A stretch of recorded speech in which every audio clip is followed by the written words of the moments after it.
The deepest water we found was before dawn, getting on I-205 north at Johnson Creek Boulevard. The acceleration lane was no place to speed up. We also found some water on I-5 south in Vancouver. Fortunately, as the commute got thick with traffic, the heaviest rain started to let up. It was slow going, but felt pretty safe. After dawn, we checked out Clackamas County. Several trees coming down on power lines there knocked out electricity to more than 4,000 customers. This is a roadblock on South Beaver Creek Road. Crews were working past here. And as we headed north on 205 again, we found some water across the lanes, but none of it anywhere in the metro area shut down the commute. And we really didn't see any need to close any lanes, which was, of course, what we were trying to do, especially with this hitting just before the morning commute.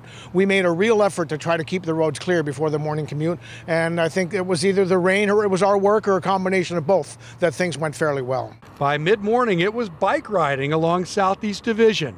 A few big puddles left to remind us of the rain.